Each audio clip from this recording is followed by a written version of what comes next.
আসসালামু আলাইকুম। স্বাগতম সবাইকে টেকনোসফটের পক্ষ থেকে। আপনারা দেখছেন একাডেমিক্সের ট্রেনিং ভিডিও। এই ভিডিওতে আমরা মূলত আজকে দেখব অ্যাডমিশন নামের যে ফিচারটি। চলুন দেখে আসি। আমরা অ্যাডমিশন থেকে চলে যাব ক্রিয়েট অ্যাডমিশনে। সেখান থেকে আমরা অ্যাডমিশনের জন্য একটা ফর্ম পাবো। সেই ফর্মগুলো আমরা ফিল আপ করবো। অ্যাকাডেমিকের ইয়ার আমি এখান থেকে সিলেক্ট করে দিচ্ছি। রেজিস্ট্রেশন নাম্বারটা আমি সিলেক্ট করে দিব এখান থেকে। এটা চাইলে আপনি আপনাদের মতো করে মেনটেন করতে পারেন। ক্লাসের যে রোল নাম্বারটা থাকবে আমি সেই রোল নাম্বারটা দিয়ে দিচ্ছি এখানে। অ্যাডমিশনের ডেট চাইলে আপনি আপনাদের মতো করে চেঞ্জ করে নিতে পারেন। ক্লাসটা সিলেক্ট করে দিব কোন ক্লাসের জন্য। আমি ধরে নিচ্ছি এটা ক্লাস 2 এর জন্য। সেকশনটা সিলেক্ট করে দিচ্ছি। ফার্স্ট নাম দিয়ে দিচ্ছি আমি।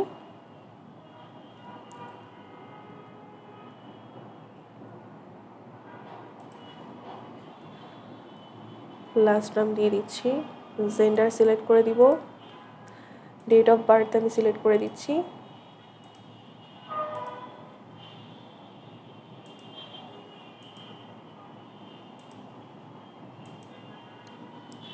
মোবাইল নাম্বার যদি থেকে থাকে স্টুডেন্টের আমি মোবাইল নাম্বার দিয়ে দিব। ইমেল নাম্বারটা, ইমেল যে অ্যাড্রেসটা আমি সেই ইমেল অ্যাড্রেসটা দিয়ে দিচ্ছি।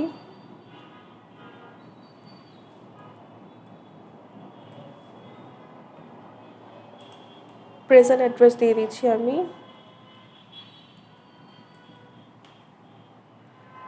এবার স্টুডেন্টের জন্য আমি একটা প্রোফাইল পিকচার এখান থেকে সিলেক্ট করে দিতে পারি।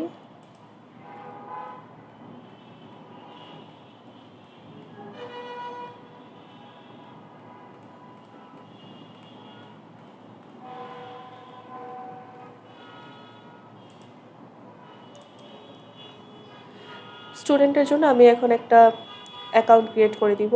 প্রথমে স্টুডেন্টের নাম দিয়ে দিচ্ছি।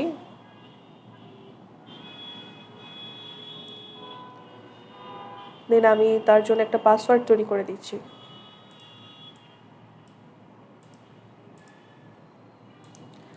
এবার স্টুডেন্টের গার্ডিয়ানের যে ইনফরমেশন সেটা আমি ফিল আপ করবো।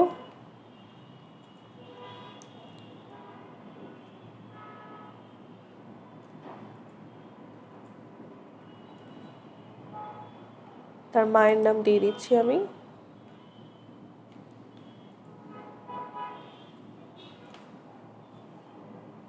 তার গার্ডিয়ানের মোবাইল নাম্বারটা দিয়ে দিচ্ছি। তার গার্ডিয়ানের যদি ইমেল অ্যাড্রেসটা থেকে থাকে আপনি ইমেল অ্যাড্রেসটা দিতে পারেন। চাইলে ইমেল অ্যাড্রেসের যে অপশনটি সেটাও আপনি অফ করে রাখতে পারেন।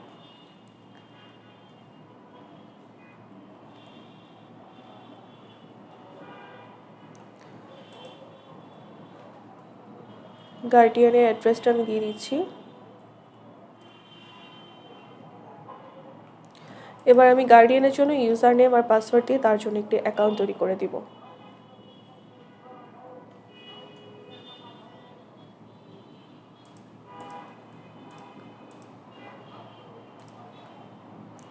স্টুডেন্টের যদি ট্রান্সপোর্টেশনের কোনো ডিটেলস থেকে থাকে আপনি চাইলে সেটা সিলেক্ট করে দিতে পারেন। আর যদি সে হোস্টেলে থেকে থাকে সেই হোস্টেলের রুম নাম্বারটা চলে আসবে বা হোস্টেলের নেমটা চলে আসবে, আপনি সেটা সিলেক্ট করে সেভ করে দেবেন। দেখা যাচ্ছে এখানে ইনফরমেশন সেভ হয়ে গিয়েছে। আচ্ছা, এবার আমরা চলে যাব অনলাইন অ্যাডমিশনে। অনলাইন অ্যাডমিশনের যে বিষয়টা হচ্ছে সেটা হচ্ছে মূলত আপনার ওয়েবসাইটের মাধ্যমে একটা অনলাইন অ্যাডমিশন নামে ফিচার থাকবে।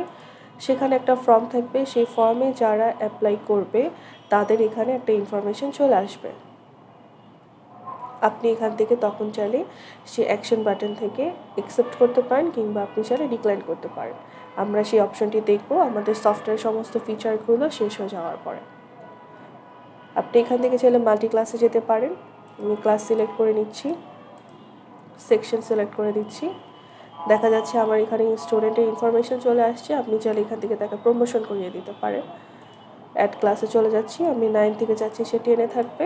তো আমি 10-এর কোন সেকশনে সে থাকবে আমি তখন দেখা যাবে এখন 9-এ তাকে আর খুঁজে পাওয়া যাচ্ছে না, ক্লাস 10-এ আমি সেই স্টুডেন্টকে পেয়ে যাব। মাল্টিপল ইম্পোর্টে চলে যেতে পারি। মাল্টিপল ইম্পোর্ট থেকে আমরা প্রথমে স্যাম্পল ফাইলটা ডাউনলোড করে নিব। স্যাম্পল ফাইলের মধ্যে আমাদের ফার্স্ট নেম, লাস্ট নেম, ফর্মের মধ্যে যেগুলো আমাদের ম্যান্ডেটরি থাকবে সেই ম্যান্ডেটরি ফর্মের অপশনগুলো আমরা আগে ফিল আপ করে দিব। ফিল আপ করে দেওয়ার পরে দেখা যাবে আমরা যখন এটা সিএসভি ফাইলে সেভ করে ফেলবো, আমাদের কোন ক্লাসের জন্য মাল্টিপল ফাইলটা আমি ইম্পোর্ট করতে চাই, আমি ক্লাসটা সিলেক্ট করে নিব, সেকশন সিলেক্ট করে দিয়ে আমি সিএসভি ফাইলটা যখন আমি আপলোড করব, ইম্পোর্ট যখন আমি করে দিব, তখন দেখা যাবে আমার বাল্ক আকারে স্টুডেন্টদেরকে আমি ইম্পোর্ট করতে পারছি। এখান থেকে মূলত আমি ক্যাটাগরি অ্যাড করব, যেমন এখানে অলরেডি দেওয়া আছে সায়েন্স, জেনারেল। আপনি চাইলে এখান থেকে আপনার মতো করে ক্যাটাগরি অ্যাড করে সেভ করতে পারেন। আপনি এখানে যে ক্যাটাগরিটা অ্যাড করবেন, অ্যাডমিশনে গিয়ে আপনার এখানে একটা ক্যাটাগরি নামের অপশন থাকবে, আপনি এখানে ক্যাটাগরিগুলো সিলেক্ট করতে পারেন। চাইলে আপনি ক্যাটাগরি অপশনটা অফ করেও রাখতে পারেন। এই ছিল মূলত আমাদের অ্যাডমিশন ফিচারের একটা ওভারভিউ। ধন্যবাদ সবাইকে।